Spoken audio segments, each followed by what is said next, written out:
Olá, seja bem-vinda ao podcast Negócio em Dia. Eu sou a Juliana Franco, sou jornalista e a cada 15 dias tenho um encontro com você para falarmos sobre tendências no mercado de alimentação e histórias inspiradoras de empreendedorismo.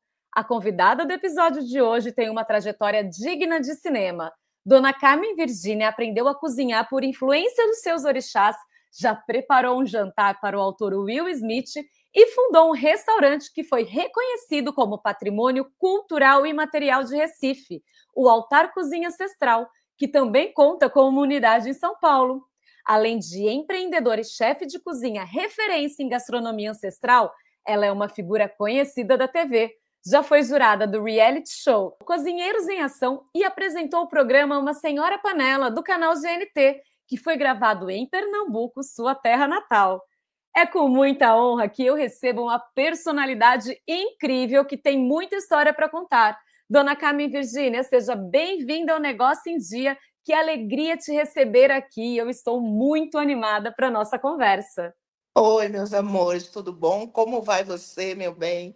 Um prazer estar falando com você, um prazer estar falando para tanta gente que vai ouvir esse nosso podcast. Eu estou muito feliz desse convite do Açaí, porque da Academia Açaí, que é muito importante a gente falar das nossas vivências, sobre nossa trajetória, para que incentivem outras pessoas a surgirem, né? Eu não sou a única, com certeza, e graças a Deus. Então, eu espero que aí entre vocês que estão ouvindo esse momento, saiba que se eu posso, vocês também podem. Então, para a gente começar, vamos lá. A sua relação com a cozinha surgiu de uma maneira muito especial, não é verdade? Então, conta aqui para a gente como você descobriu o seu talento para a gastronomia. Olha, é verdade que eu tive um chamado religioso para eu ser aí a Bacé, a cozinheira dos orixás, mas eu também tive um chamado de dom, né? Eu sou uma neta de uma cozinheira, de uma senhora que varria 16 salas por dia e ainda cozinhava para 800 pessoas.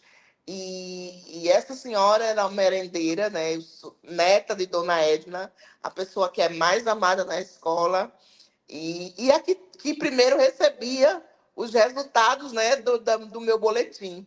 Então, imagina o quanto que era para mim, ao mesmo tempo feliz, porque as pessoas amavam minha avó, idolatravam ela pela cozinheira que ela era, mas ao mesmo tempo dela saber se eu fizesse alguma coisa errada, seria a primeira pessoa a saber. Então, a cozinha me escolheu a partir do meu dom herdado, que eu tenho certeza que foi dela, que não era o meu projeto de vida ser cozinheira, mas quando a cozinha escolhe a gente e há esse chamado, eu resolvi encarar e aceitar o meu dom. E tanto que eu não sou uma pessoa que eu fiz faculdade, mas quando eu cheguei na faculdade, eu já sabia cozinhar tão bem quanto eu cozinho hoje. A faculdade realmente me deu mais segurança para usar as coisas que eu aprendi com a minha avó, mas não há curso no mundo que faça você ser mais quando se tem dom. Se você tiver o dom ou da comunicação, ou da cozinha, ou do receber, porque o receber também é importante, né? Você receber as pessoas, trazer para junto, conversar com essas pessoas, fazerem essas pessoas a comerem sua comida, né? Então, isso também é um dom que Deus deu a gente. Então, a cozinha entrou comigo na minha vida e nunca mais saiu, e nunca mais sairá. E eu espero que não morra em mim. Eu espero que dos meus filhos eu não espero, mas que minha neta, olha assim, diga, eu vou continuar só as coisas da minha avó. Eu não quero ser cozinheira, mas eu vou continuar. Com certeza, dona Carmen. E como você disse, né, nessa história, desde pequena você tem essa relação muito forte com a cozinha, mas por muito tempo ela não foi uma relação profissional. Então conta pra gente como nasce a Carmen Virginia, chefe de cozinha e empreendedora. Nasce realmente a partir da minha necessidade de viver, né? Porque a cozinha é algo que está dentro de- da maioria das pessoas. E geralmente é quando alguma coisa não está legal, quando você perde seu emprego, ou então quando você não tem muito do que fazer, a cozinha é que vai te acolher. Então, aquele bolo que todo mundo diz que só você faz bem, aquela torta salgada, aquela coxinha, né? Algo que você tem que é genuíno e que não necessariamente você precisa ser cozinheiro, vai chamar atenção e vai atrair o cliente. Então, eu também tive isso. Eu comecei vendendo caranguejo na porta em porta, comecei vendendo acarajé na porta, e isso foi trazendo, atraindo outras coisas, despertando em mim outros meios de me realmente me relacionar com o outro através da comida. Então, todas as receitas, todas as técnicas, tudo que eu sei já estava dentro de mim de alguma forma, meio que adormecido, e foi só a necessidade ao desfazer de um casamento que durou muitos anos do pai dos meus dois filhos, e que eu me vi é, tendo que recomeçar a vida, não porque ele me sustentava, mas é que eu precisava dar um sentido para a minha vida, eu precisava não sair de dentro de casa, porque tinha a educação dos meus filhos. Então, eu fui arrumar algo que iria me sustentar por um tempo, porque eu ia ter um negócio na frente da minha casa, não ia me ausentar de casa, que a maioria das mulheres acontece isso. E comecei ali dentro da minha casa, depois eu fui entregando em pequenos eventos, e depois a necessidade, ao clamor dos meus clientes, de dizer assim: abra um lugar, abra um lugar. E foi aí que, com a ajuda de todos, eu abri o altar. Não é? Não foi tão fácil assim da forma que eu estou falando, teve Sim. muitas barreiras, teve muitos problemas, mas esse é o contexto. Começou da minha necessidade de ter que criar os meus filhos e não me ausentar tanto. E hoje eu sou dona de 2 restaurantes, um em São Paulo, um em Recife.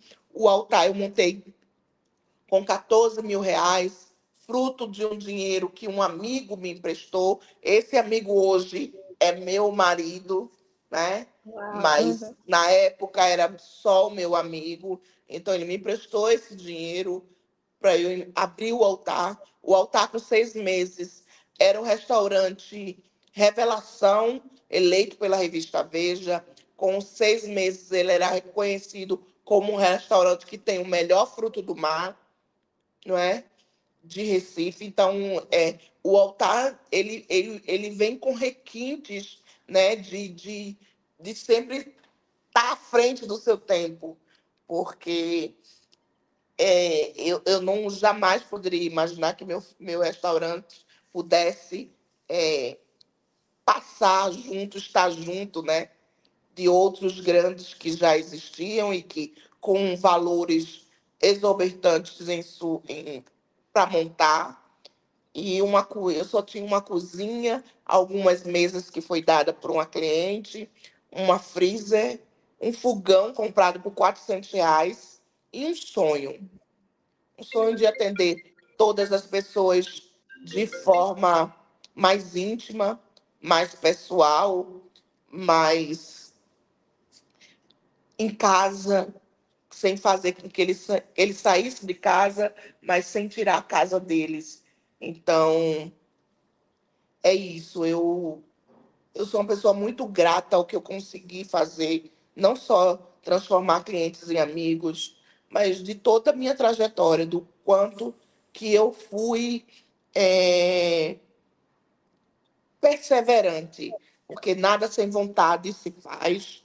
Não é só cozinha boa, não é só uma comida boa. Isso vai fazer com que você consiga o primeiro cliente, mas o cliente só vai voltar se você tiver, além da comida, outras coisas que façam ele voltar. Com certeza, que história linda que certamente vai inspirar muitas mulheres que se encontram nessa mesma realidade, né? E falando um pouquinho também da sua trajetória, as técnicas e os ingredientes afro-brasileiros sempre fizeram parte da sua vida, mas você já falou que até pouco tempo atrás a cozinha ancestral era invisível no setor gastronômico. Então, quais foram os principais desafios que você enfrentou no início para se posicionar no mercado? O desafio de ser o primeiro, de ser a pessoa que primeiro falou que a cozinha não era só baiana, que vinha dos orixás, a primeira pessoa que usou o termo cozinha ancestral em vez de cozinha afetiva, em vez de cozinha de raiz, em vez de cozinha afro-brasileira, em vez de cozinha baiana. Então, o desafio de ter sido a pioneira, o desafio de não ter dinheiro, é, o desafio de, por muitas vezes, você ter medo de fracassar. Eu acho que esse é o a grande história, de você ter medo do fracasso. É de quem está começando, de abrir portas. Mas, ao mesmo tempo, o medo de fracassar não era maior do que minha fé. E eu te falo, não é uma fé só em Deus, só nos orixás, só naquilo que da espiritualidade me ensinou. É uma fé, antes de tudo, em mim, de acreditar em mim. Eu acho que a gente, quando vai fazer qualquer coisa, a gente, antes de tudo, deve ter uma fé na gente, na nossa capacidade. Eu acredito demais em mim. Não é que eu acredite num sucesso, que vai ser sucesso. Eu acredito nas coisas que eu crio porque eu sei que tem verdade. E que alguma pessoa desse mundo vai enxergar essa verdade porque ela também é de verdade. Não é só eu que faço nada de verdade, só as coisas verdadeiras, que tenho verdade na minha fala, no meu agir, no meu cozinhar. Então, quando a gente é de verdade, a gente acredita. E a gente acredita que alguém vai olhar para a gente por ela estar na mesma energia da gente. Então, eu acreditei, antes de tudo, é a fé em mim, no meu propósito, naquilo que eu queria. E eu não vou mentir para vocês. Eu olhava as pessoas e eu imaginava que os meus filhos, em alguns anos, estariam cada um da forma que eles estão hoje, com sua casa que eu dei de presente, seu apartamento que eu dei de presente, com suas vidas encaminhadas, com sua faculdade, seja lá com que eles fossem escolher, já terminada. Eu tenho um filho que está iniciando, eu já tenho uma filha que já terminou. Então, eu botava o meu sonho, o meu desejo para os meus filhos na frente de qualquer obstáculo. Por isso que eu não desistia, porque eu não podia desistir por muitos motivos, porque eu passei a assumir. Então, eu trabalhei minha cabeça para prosperar, mas eu trabalhei a minha cabeça para saber que antes de prosperar, eu tinha que trabalhar. Trabalhei muito. Teve dias de eu chorar de cansada. Sabe aquele dia que você vai para um evento, que você trabalha tanto, que você senta no banheiro e chora. Chora porque você está cansada, porque você está exausta. Mas chora porque você não vai poder desistir. Você não vai poder dizer não se amanhã tiver uma outra proposta que seja igual, que você tenha que ficar 16 horas em pé, por exemplo. Então, eu sou disso.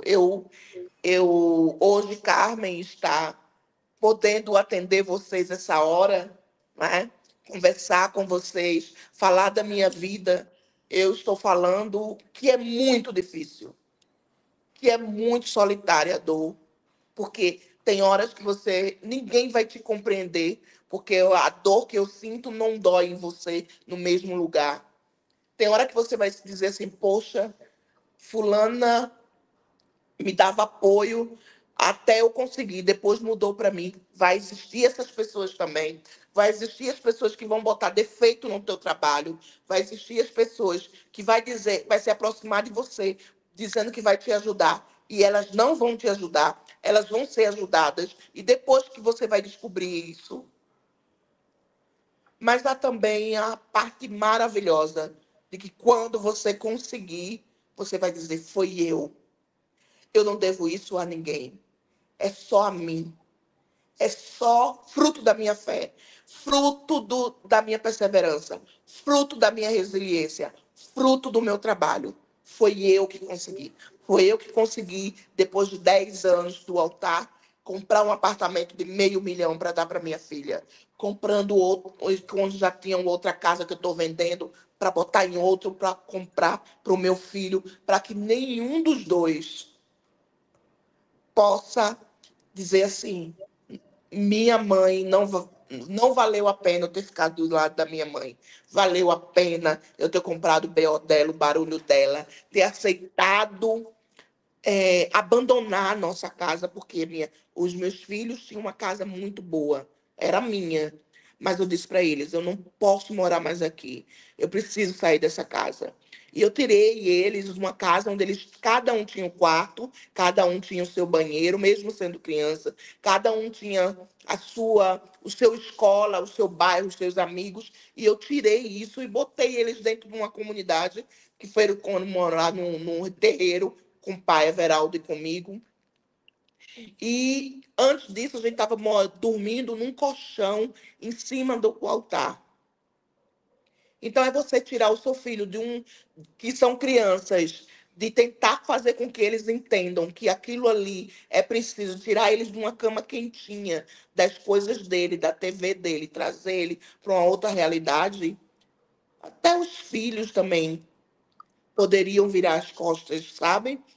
Então, quando eu consigo fazer com que, através do meu trabalho, porque eu não vi quem me criticava, só aquelas pessoas que eu sabia que estava falando para o meu bem, mas eu não vi quando alguém falou para mim que eu não ia conseguir. Que eu parasse de falar dos orixás, que eu parasse de falar a história que tinha através da minha comida. Eu não quero enganar ninguém, eu nunca quis entrar na casa das pessoas vendendo uma coisa que eu não sou. Eu sou Carmen Virgínia, sou neta de merendeira, mas eu sou uma mulher de candomblé.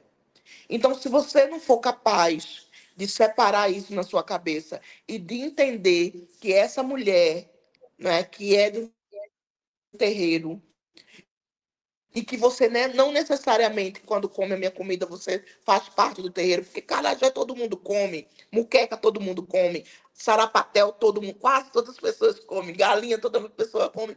Então, quando você dá nome e diz que essa cozinha faz parte do receituário dos orixás, de alguma forma, e você conhece uma pessoa como eu, batalhadora, que lutou para ter o que tem, você dizer, opa, tem alguma coisa errada. Como é que falam que essa pessoa, que essa religião é ligada a alguma coisa ruim, se tem isso tudo?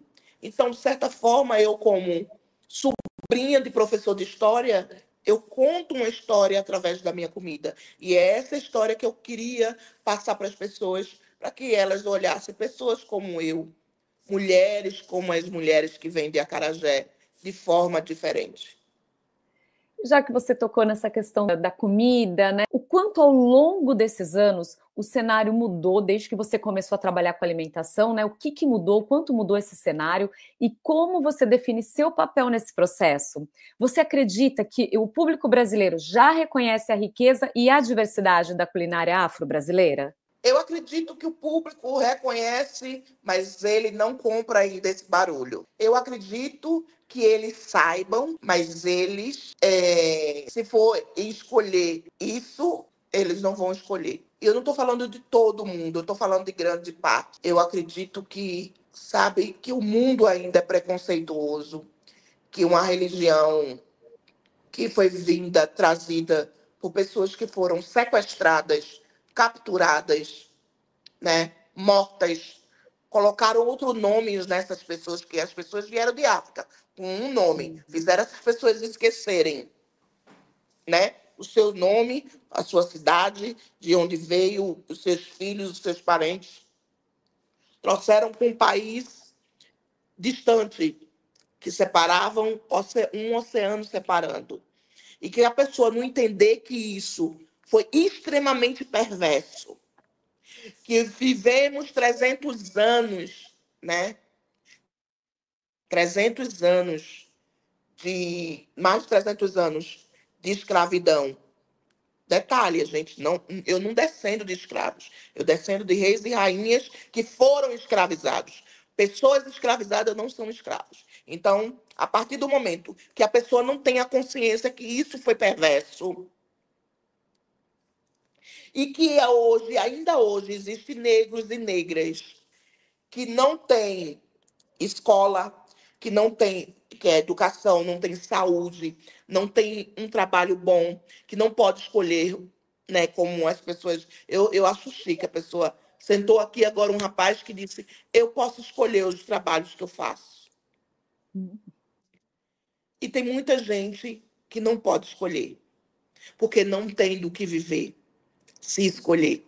É aquilo mesmo. Se você, que é uma pessoa branca, se você não olhar que isso você tem privilégio, é um privilégio seu por causa de sua cor, é sinal de que você não vai ainda entender, compreender a herança cultural, artística e gastronômica que a gente deixou, que os meus ancestrais deixaram.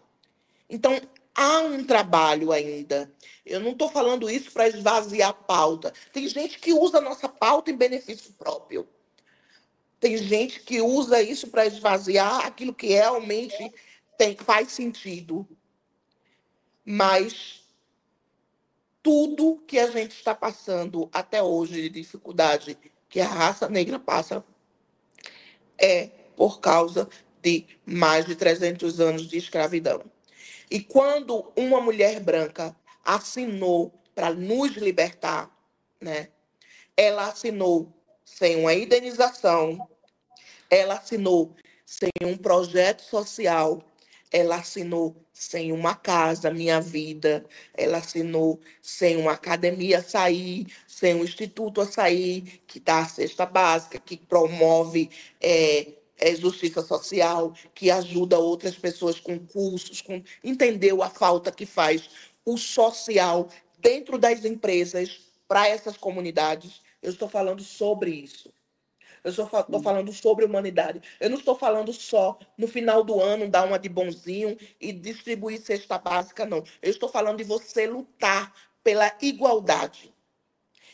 Eu estou falando do ano todo vocês estarem funcionando, abrindo a porta de vocês, dando capacitação, fazendo as coisas. Estou falando de projeto, realmente, de ONGs sérias, de empresas públicas ou privadas que colocam dinheiro para resolver essas mazelas. Então, se vocês não tiverem a consciência de que a gente vive mazelas ainda causadas de 300 anos atrás, vocês não vão olhar a minha comida como sendo alta gastronomia e não vai dizer o acarajé de Mãe Carmen vale R$ 50, mas esse hambúrguer aqui não pode valer R$ 50, porque não tem o trabalho, não tem a cultura. Então, tem gente que ainda chega aqui dizendo que o meu acarajé é caro.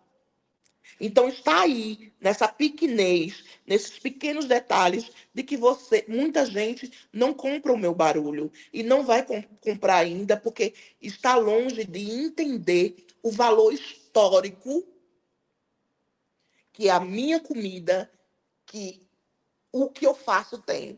Não é só comida. Nunca será só comida. É sobre vida. Vidas que foram ceifadas e vidas que, ainda assim, tristes, doentes, segregadas, capturadas, ainda sopraram em ouvidos meus e de outras pessoas para que a gente aprendesse a bater uma massa de acarajé, a saber que o dendê não pode se misturar com a massa, que dentro tem que ser macio e branco e por fora tem que ser dourado e crocante. Eu estou falando dessas minúcias que não tem aula de faculdade, que não tem livros, porque tiraram da gente o direito de escrever o nosso próprio nome. não queimaram todos os nossos acervos, destruíram as nossas provas. Então, se não for uma mulher que sopre no meu ouvido, que me ensine a dizer, se quer fazer uma galinha de cabidela, vamos agora, faça assim, assim, assim. Quer fazer um frango com angu, é assim, com quiabo e angu, vamos assim. Então, essas minúcias, esses detalhes, é chamada cozinha ancestral, porque é uma cozinha passada ao pé do ouvido. Então, tem gente que ainda não dimensionou o quanto que é genuíno, o quanto que é belo e o quanto que é rico isso. Prova disso que a senhora está falando é o altar Cozinha Ancestral, que foi fundado pela senhora e é um verdadeiro templo da culinária afro-brasileira e foi reconhecido como Patrimônio Cultural Imaterial de Recife. Qual é o conceito que norteia o seu restaurante desde o início e como que você elaborou o cardápio dele? Olha, é uma cozinha que perpassa, vem para mim, mas não nasce de mim. Nasce das minhas tias, da minha avó, nas mulheres de terreiro, na, na, nas receitas que eu via outras pessoas fazerem, as receitas que me foram dadas por escrito, sabe, de vizinho, de parente. É uma cozinha que nasceu antes de mim. É uma cozinha que eu não criei, mas eu trouxe criatividade para essa cozinha. É diferente. Quando você se diz autodidata, eu não posso me dizer autodidata, dizer eu aprendi a cozinhar só, porque eu convivi com pessoas cozinhando na minha frente. Mesmo sem elas dizer, sente aqui que eu vou lhe ensinar. Mas se você que está aí, eu tenho certeza, se alguém, mesmo sem te ensinar, se é algo que te deixa, que te encanta e que te deixa assim, ó, eu quero saber, que te impulsiona, você vai chegar perto e vai aprender vendo, não é isso? Com Então não existe certeza. autodidata. O que existe é pessoas que são observadoras e existe pessoas que não sabem ensinar, mas ensinam.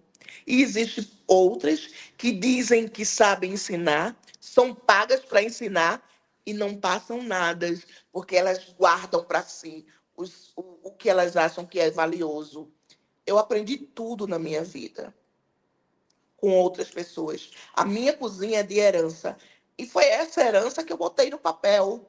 Tanto que, se você pegasse um cardápio antigo do altar, você ia ver trecho de música, trecho de falas de alguém, porque tudo isso é importante. Eu consigo criar prato na minha cabeça simplesmente vendo uma criança sentada com um cachorro, porque por muitas vezes essa criança vai pegar o cachorro no colo e vai conversar com o cachorro como se aquele cachorro fosse o amigo dela. Então, se você não tem a capacidade de se encantar com as pequenas ações do mundo externo, você não vai ter a capacidade de se emocionar num restaurante como o Altar. E aí, com esse sucesso, né, do altar aí em Recife, como que veio, né, como que surgiu o desejo e também a oportunidade de expandir o seu negócio e abrir a unidade do restaurante em São Paulo? E nesse caso, quais foram os desafios que você enfrentou neste processo? Olha, eu confesso que eu nunca tive isso de querer expandir. Foi que botaram na minha cabeça. Foi fácil. Eu tenho duas sócias que investiram tudo, né?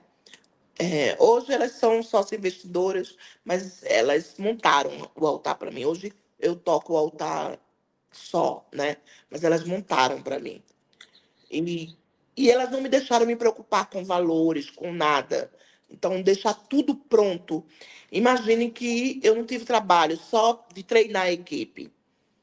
Mas isso eu só consegui pelo sucesso de 10 anos do altar. Não Com foi uma certeza. colher no mel, não foi uma coisa perdida. Eu precisei provar que eu tinha 10 anos de altar, que eu tinha 10 anos de casa aberta, que a minha comida era maravilhosa e que elas poderiam confiar o seu dinheiro em mim. Porque ninguém vai investir 1,5 milhão. Veja quantos por cento é 1,5 milhão em cima de 15 mil de 10 anos lá atrás. Tudo meu é muito assim, parece que estava escrito, segue tipo um roteiro de um filme. Porque um investiu 15 mil, me deu 15 mil, e 10 anos depois, duas mulheres investiram 1,5 milhão. E aí, como você disse, elas são sócias investidoras, né? E Sim, aí, como que você faz? Qual que é a receita para você conseguir administrar essas duas unidades em cidades tão diferentes e tão distantes? E existe algum diferencial que você mantém lá no Recife, um diferencial que tem em São Paulo? Tem alguma coisa diferente entre elas? eu acho que o diferencial é que aqui eu tenho um departamento financeiro, um RH, um departamento de compras. E em Recife, sou eu que faço tudo. Eu compro, mando entregar. Eu pago a funcionário, eu faço tudo. Entende? Mas, claro, eu faço tudo porque eu só tenho 7 funcionários. Aqui, com 20 e pouco, 24, 25, eu não consigo fazer. Então, aqui eu tenho uma ajuda muito grande. Eu quase não vou para a cozinha, só quando eu testo pratos ou então nos eventos. Então, para mim, é muito desgastante de pensar no macro. Como é que vai fazer para administrar isso? Porque ainda assim, tendo gente para resolver as coisas, eu não posso estar ausente, porque a minha equipe precisa de mim para se motivar. Então, quando eu estou doente, o problema para mim de desafio é o clima de São Paulo. Porque eu sou uma pessoa Uhum. que tem um problema de respiração desde a Covid. Por exemplo, eu estou falando com vocês aqui, eu tenho que, há algum tempo, ficar parando para tomar fôlego. Eu não tenho mais o fôlego 100%. Uhum. Então, isso é complicado. Em São Paulo, eu estou sempre assim. Mudou o clima, eu fico ruim. Então, o desafio maior não é com o funcionário, não é de manter a casa, é com a minha saúde, que é frágil aqui, com a minha imunidade que cai. Mas o altar de São Paulo, ele ainda não deu um terço do que o altar de Recife é. Incrível isso, né? Porque eu tenho extrema dificuldade em encontrar pessoas que entendam o meu pensamento para a comida, para a cozinha. Certo. Por enquanto, né? Vamos dizer por enquanto. Sim, sim. E além de chefe de cozinha e empreendedora, você é uma divulgadora da gastronomia ancestral, tanto na TV quanto nas redes sociais. Então, qual conselho você daria aos empreendedores que querem incluir esses ingredientes ou as técnicas ancestrais em seus negócios, mas têm medo de não cair no gosto dos clientes? Teste e treine e teime. Você tem que testar todos os seus pensamentos e teimar. Tem que ter muito teimoso. Tem que ser teimoso. Não ouvir o que os outros falam para você quando lhe for lhe colocar num lugar onde você não quer estar. Uma coisa é uma crítica construtiva e outra é uma crítica para te destruir, para tirar sua vontade de fazer o negócio, seu brilho, o seu desejo de melhorar de vida. Você tem que ouvir pessoas certas. Escolhe, elege. A essa pessoa você vai dar para experimentar antes. Mas também não inventa muito, não firula muito. Não, não, não desconstrua algo que já está construído, que é genuíno e que não precisa de muita coisa. Vai no caderno da avó, da mãe, vai na internet, né? Tem também receitas clássicas. Você faz, se você quer fazer a mesma cozinha ancestral. Cozinha ancestral. Aí você vai ver o que é cozinha ancestral. Cozinha que veio antes da gente. O que é que pode ser? Milhões de coisas. Muitas coisas. O feijão, arroz, bife, batata frita. É uma comida ancestral. Porque o feijão você vai fazer com aquela receita que você come, que você ama.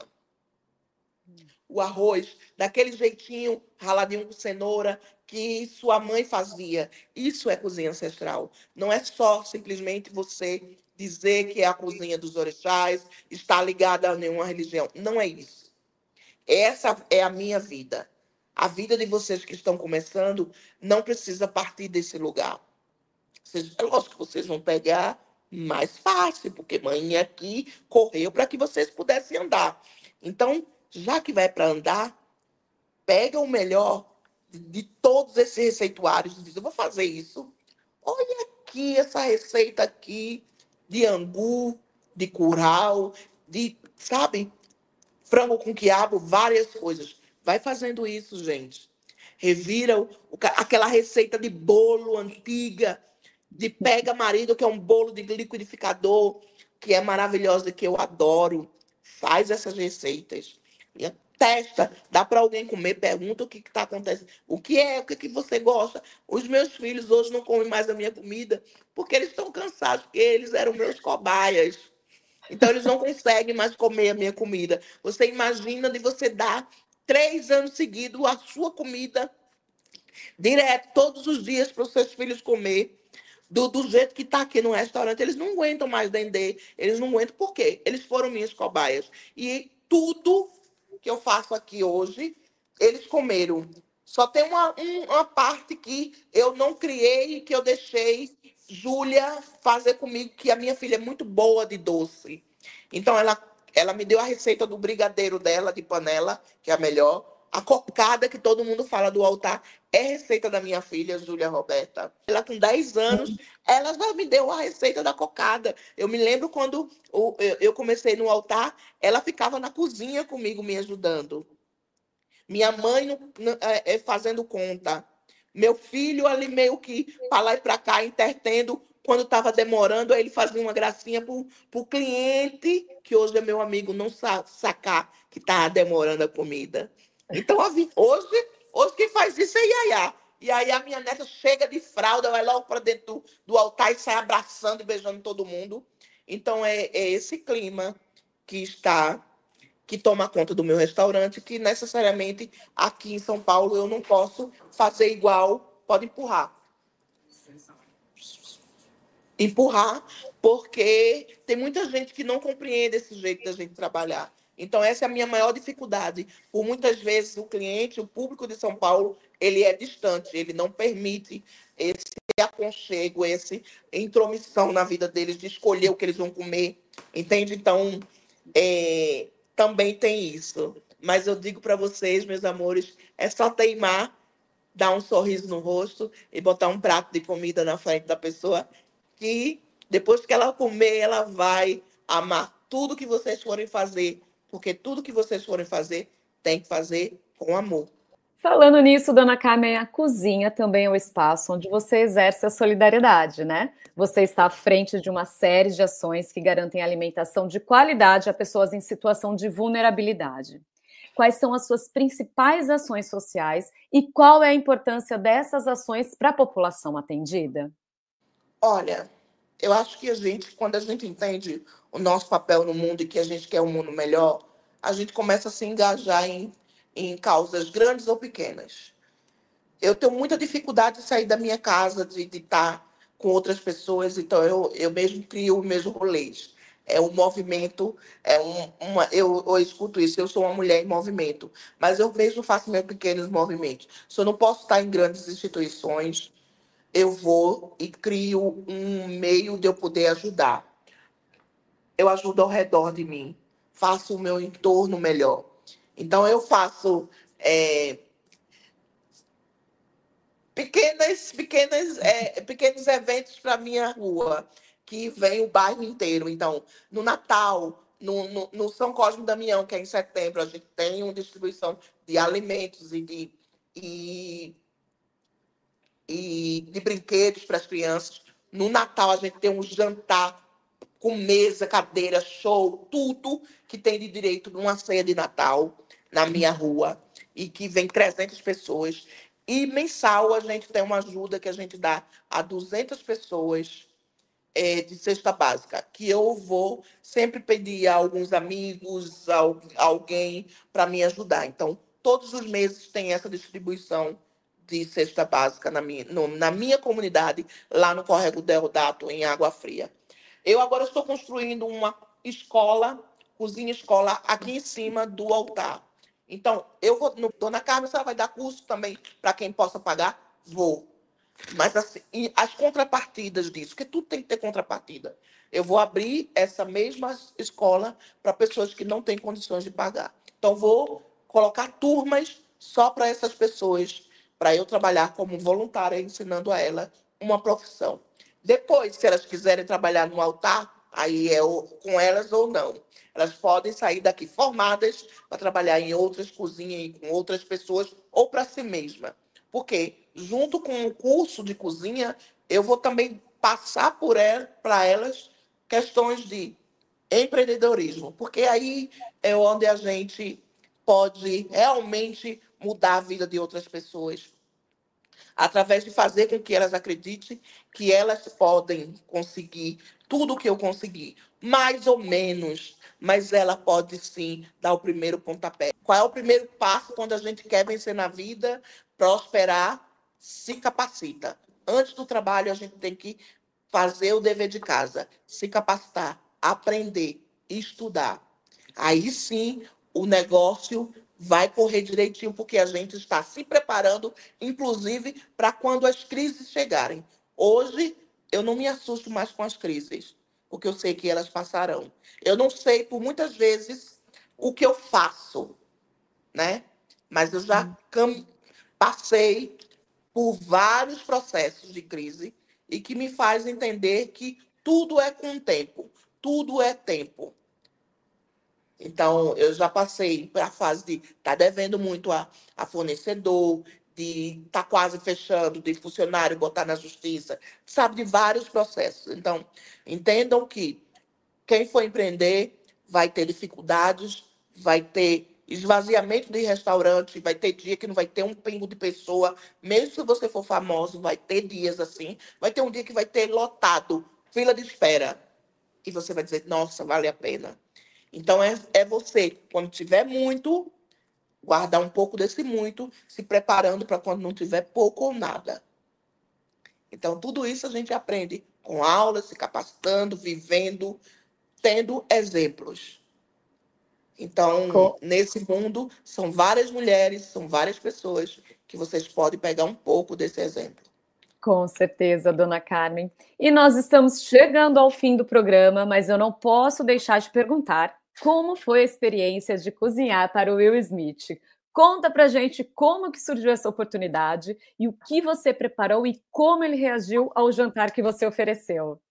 Eu fiz um jantar dos orixás, onde eu servi toda a comida dos orixás, de acarajé, abará, tudo, frutos do mar, tudo. E também quem me levou foi o Zé Ricardo, que é o CEO, né, artístico do Rock in Rio, que é um amigo querido. Eu era fã, né, do Zé, eu conheço o Zé há quase 30 anos. Eu era presidente do fã-clube do Zé. Então, o Zé hoje está no Rock in Rio há uns 15 anos. E ele sempre ele me leva para se amostrar com a amiga dele. E eu fico muito feliz que ele poderia escolher qualquer chefe de cozinha, mas ele me escolhe sempre. E foi incrível quando ele falou Will Smith. Eu digo, cacete, é aquele homem do filme Em Busca pela Felicidade, que é um filme lindíssimo, incrível, que fala também sobre isso do empreendedor, fala sobre as dores. O cara trabalhou quase 8 meses sem ganhar um centavo, sendo corretor de, de, de seguro. A minha história também começou assim, eu era corretora, então, eu sei o que é ganhar comissão e eu sei quando não é para ganhar. E eu sei também que no início muita coisa vai ser de graça, porque as pessoas vão dizer que a gente precisa mostrar, né, o nosso trabalho, divulgar. Então, vocês têm que também entender que nem tudo vai ser cobrado e que a sua rede vai ser isso no início. Ou se hoje eu tenho uma rede que eu tenho, é porque eu mostrei o meu serviço e trabalhei muito em parceria com muita gente. Não estou falando que todo mundo tem que começar assim, porque tem gente que realmente não pode.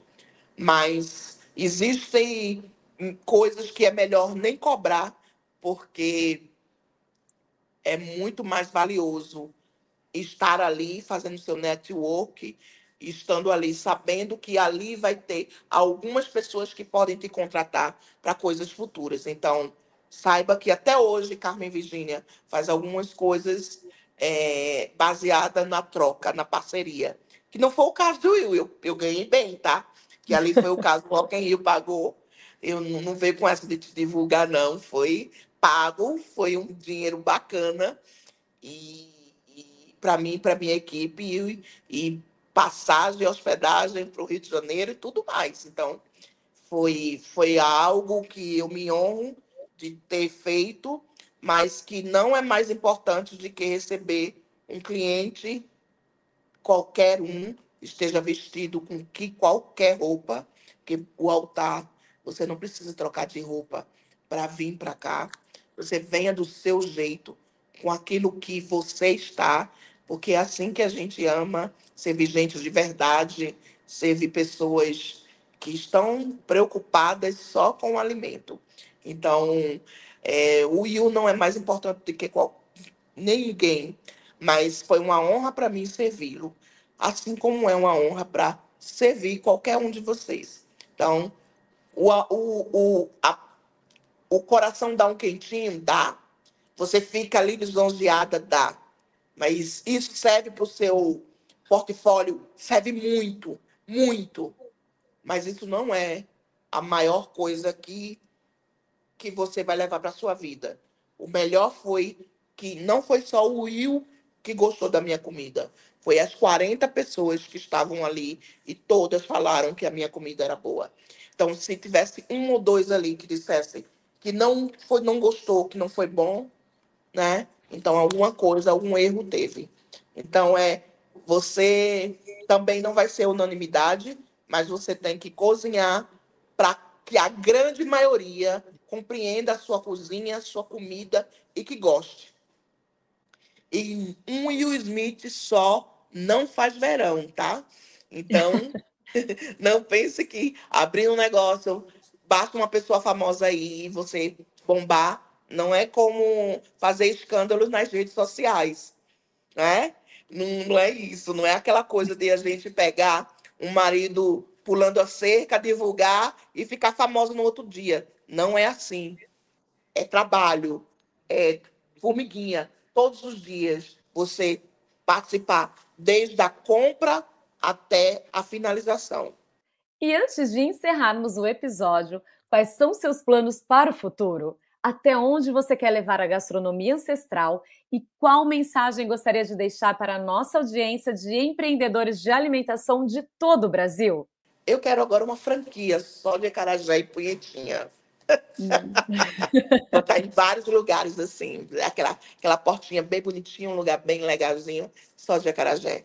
Então, eu quero agora uma franquia, quero dar para outras pessoas o direito de usarem o nome, a marca Altar, a marca Dona Carmen. Eu quero promover isso para mulheres, para que elas cheguem onde eu estou, para que elas saibam o quanto que uma marca que já existe, que já é consagrada, é mais fácil, se assim elas tiverem dinheiro ou não.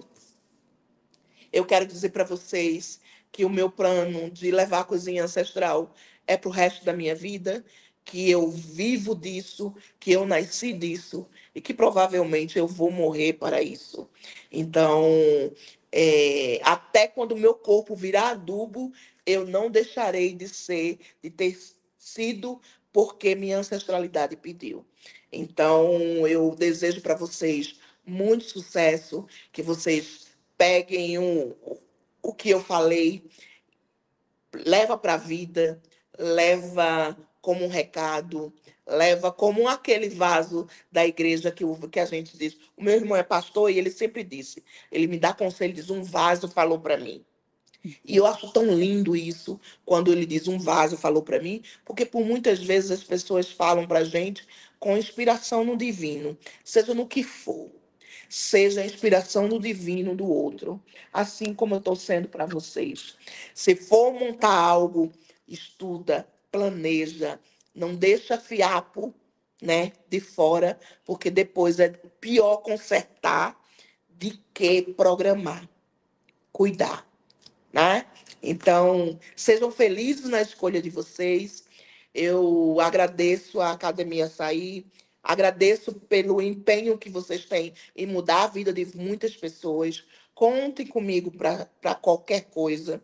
Eu sou uma pessoa que gosto de estar inserida em grandes batalhas, e existem batalhas que é preciso juntar cada vez mais pessoas, que é a batalha contra a desigualdade social, é a batalha para promover igualdade para todo mundo, para que todo mundo possa ter os seus sonhos realizados. Mas os sonhos só se realizam se a gente tira do papel e começa a planejar sonho.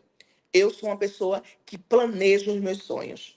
Eles não ficam só, eu tenho um sonho lá atrás. Não. O, o sonho ele tem que virar projeto de vida. Então, fiquem com Deus, fiquem com a minha luz, fiquem com quem vocês acreditam, né? Porque nem sempre a gente tá falando isso aqui. Eu sou uma pessoa que pensa, falo muito em Deus, falo muito em orixás, mas tem gente que não acredita em nada, e você também se sinta acolhida na minha fala. Acredite na natureza, acredite em você, tenha fé na vida, que quando a gente tem fé, a gente consegue as coisas. Dona Carmen Virgínia, muito obrigada por compartilhar suas experiências como chefe e empreendedora com a nossa audiência. Foi um prazer te receber. Desejo cada vez mais sucesso para você e reconhecimento para o seu trabalho. E se algum ouvinte ainda não te segue nas redes sociais, por favor, deixe aqui os seus contatos para que eles comecem a seguir agora. É o @Carmen Virgínia, @Altar Cozinha Ancestral, @Restaurante Altar. E assim chegamos ao fim deste episódio, que tem o patrocínio de PepsiCo, Flashman e Guaraná Antártica. O Negócio em Dia é um podcast realizado pela Academia Açaí, um programa do Instituto Açaí, idealizado pelo Açaí Atacadista, com produção da Mega Media Group. Não deixe de nos acompanhar também pelo nosso portal academiaçaí.com.br e nas redes sociais, no Instagram, Academia Açaí Oficial, e no Facebook, Academia Açaí. Até a próxima!